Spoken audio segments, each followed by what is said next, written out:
Hello viewers, வணக்கம் and welcome back to my channel. Shanmugam Bharani சீரியலுடைய இன்றைக்கி எபிசோடுக்கான ரிவ்யூ என்ன அப்படின்றத பார்க்கலாம்.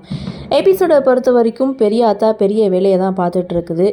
சண்முக வீட்டுக்குள்ளே நுழைஞ்சு சண்முக வீட்டுக்குள்ளே என்னென்ன நடக்குது அப்படின்ற விஷயத்த இன்ஃபர்மேஷனாக கலெக்ட் பண்ணி இங்கே சவுந்தரபாண்டிக்கு சொல்லிகிட்டு இருக்காங்க. ஸோ அந்த இடத்துல வீராவுடைய விஷயத்தையும் சவுந்தரபாண்டிக்கிட்ட சொல்லிட்டாங்க. அதாவது நீ வந்து கூப்பிட்டாதான் வீராவும் வீட்டுக்கு வருவாலாம், இங்கே எல்லாரும் வந்து பேசிகிட்டு இருக்காங்க அப்படின்ற விஷயத்த சவுந்தரபாண்டிக்கிட்ட சொல்ல, அது நான் செத்தாலும் நடக்காதுன்னு இவங்களுடைய கன்வர்சேஷனை முடிக்கிறாங்க. அடுத்த சீன், தன்னுடைய மருமகளை தோளில் போட்டு தூங்க வைக்கிறாரு சண்முகம். அப்போ பரணியோட என்ட்ரி.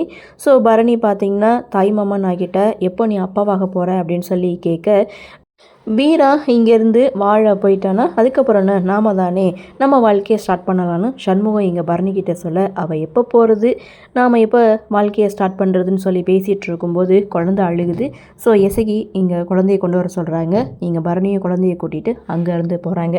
அப்படியே சீனை கட் பண்ணால் இங்கே வீரா ஸ்டேஷனுக்கு வந்துட்டுருக்காங்க. வர்ற வழியில் சிவபாலனோட என்ட்ரி. சிவபாலனை பார்த்ததும் வழக்கம் போல் வீராவுக்கு கோபம் தான் வருது. இருந்தாலும் உங்ககிட்ட கொஞ்சம் பேசணும், வண்டியை நிறுத்து அப்படின்னு சொல்லி நிறுத்தி இங்கே சிவபாலன் வீரா கிட்டே பேச ஆரம்பிக்கிறாங்க. நீ என்ன முடிவெடுத்திருக்க அப்படின்னு சொல்லி கேட்க, எதை பற்றின்னு வீரா ஒரு பக்கம் கேட்க, என் வீட்டுக்கு வர்றதை பற்றி என் கூட சேர்ந்து வாழ்கிறத பற்றி அப்படின்னு சொல்லும்போது, நான் தான் என்னுடைய முடிவை சொல்லிட்டேன்ல, மாமா வந்து கூப்பிடாம நான் அந்த வீட்டுக்கு வரமாட்டேன் அப்படின்னு சொன்னதும், இதுதான் உன்னுடைய முடிவா அப்படின்னு சிவபாலன் ரொம்பவே கண் கலங்கி வீரா கிட்டே பேசியிருப்பாங்க. உனக்கு உன்னுடைய பிடிவாதம் முக்கியம், அவருக்கு அவருடைய ஈகோ முக்கியம், உங்கள் 2 பேருக்கும் இடையில மாட்டிக்கிட்டு நான் தான் முடிச்சுட்ருக்கேன் அப்படின்னு சொல்லி, நான் எந்த சூழ்நிலையில் உங்கள் தாலி கட்டினேன்னு உனக்கே தெரியும், இருந்தாலும் நான் மனப்பூர்வமாக மன்னிப்பும் கேட்குறேன், மன்னிப்பும் கேட்டேன்.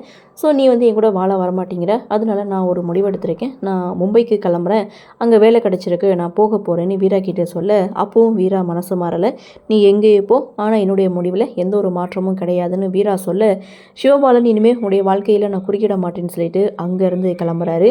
அப்படியே சீனை கட் பண்ணால் இங்கே சிவபாலன் ட்ரெஸ் எல்லாம் பேக் பண்ணிகிட்டு இருக்காங்க. அதை பார்த்த முத்துப்பாண்டி இந்த விஷயத்த பாக்கியத்துக்கிட்ட போய் சொல்ல, பாக்கியம் சிவபாலன் கிட்ட வந்து கேட்குறாங்க. சிவபாலன் தன்னுடைய முடிவில் எந்த மாற்றமும் கிடையாது, அவகிட்ட எவ்வளோ கெஞ்சி பார்த்தேன், ஆனால் அவளுடைய முடிவை மாற்றிக்கிற மாதிரி இல்லை, நான் இதுக்காக இங்கே இருக்கணும், இவருக்கு இவருடைய ஈகோ முக்கியம், அவருக்கு அவன் அண்ணன் முக்கியம், அப்படி இருக்கும்போது இவங்க 2 பேருக்கு இடையில மாட்டிட்டு நான் தான் முழிக்கணும், அதனால நான் மும்பைக்கு கிளம்புறேன்னு சிவபாலன் ஒரு பக்கம் முடிவெடுத்திருக்காரு. சிவபாலனுடைய முடிவை கேட்டு சவுந்தரபாண்டி ரொம்ப சந்தோஷப்படுறாரு. வேணா உனக்கு செலவுக்கு நான் 20,000 பணம் போட்டு வரேன் அப்படின்றலாம் சொல்கிறாரு. ஆனால் இங்கே முத்துப்பாண்டி பாக்கியம் இவங்க 2 பேரும் மட்டும்தான் வருத்தப்படுறாங்க. இந்த விஷயத்தை உடனே எசகிக்கு கால் பண்ணி சொல்ல, எசகி உடனே லவுட் ஸ்பீக்கரில் போட்டு பேசிகிட்டு இருக்காங்க.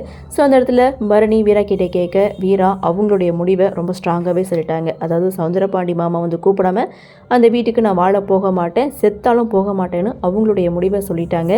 அடுத்து என்ன நடக்கும், சிவபாலனை தடுக்க போகிறது யாரு அப்படின்ற ஒரு எதிர்பார்ப்போட இன்னைக்கு எபிசோட முடிச்சிருக்காங்க. சரி, என்ன நடக்குது, என்ன மாதிரியான சுவாரஸ்யத்தோட கதைக்கள நகர்வை கொண்டு வராங்க அப்படின்றத நாமளும் பொறுத்திருந்து பார்க்கலாம்.